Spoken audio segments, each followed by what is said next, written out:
Hujambo mpenzi mtazamaji popote ulipo, ikiwa sasa ni saa 10 kasoro dakika 4 saa za Afrika ya Mashariki. Natumai kwamba Jumatatu yako inakuendea vyema.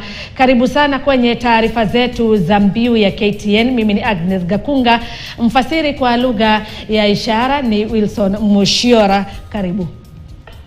Familia moja katika kijiji cha Kedowa, kaunti ndogo ya Kipkelion Mashariki, kaunti ya Kericho, inaishi kwa hofu na majonzi kufuatia kutoweka kwa binti yao mwenye umri wa miaka 24.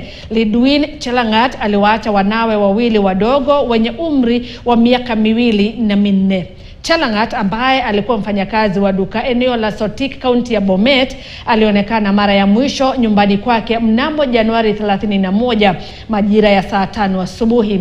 Alishindwa kufika kazini kwa zamu yake ya saa 8 mchana, hali iliyozua wasiwasi mkubwa kwa jamaa zake. Tukio la kutoweka kwake liliripotiwa rasmi katika kituo cha polisi cha Sotik.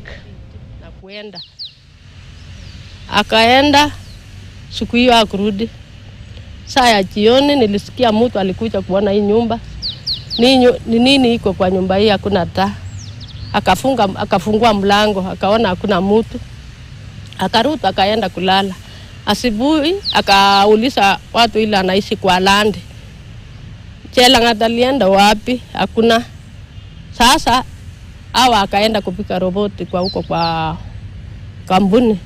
Kesi yake tumeripoti pale Sotik Police Station na maofisa wa DCI walituambia wanaendelea na upelelezi wa kumtafuta Chelangat. Na siku yenye tuliambiwa alipotea, alikuwa amevaa trouser ya black na sweater ya blue na Crocs, hakuwa amevaa viatu. Naomba kama iko mtu mwenye amemuona pahali atusaidie, kwa sababu pahali tunaishi tuko na wasiwasi kwa sababu ya watoto. Kama hata kwa hospitali, kama iko mtu amewahi kuona kama wako hospitali, watusaidie. Ama kama iko mtu amechukua yeye, amesema aenda hao yeye, atuambie, asifiche, ndio hata tutulie kwa kijiji. Mamia ya wafanyikazi wa afya ya jamii CHPs katika kaunti ya Embu